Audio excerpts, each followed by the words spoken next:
सवारीचा घेतला पावलांनी आम्हा वाळवंटी तुझी सावली गळा भेट घेण्या भीमेची निघाली तुझ्या राम घोषात इंद्रायणी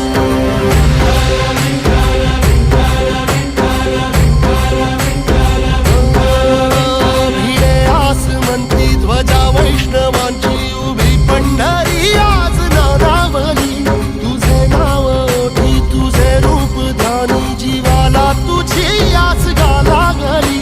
जरी बाप सारा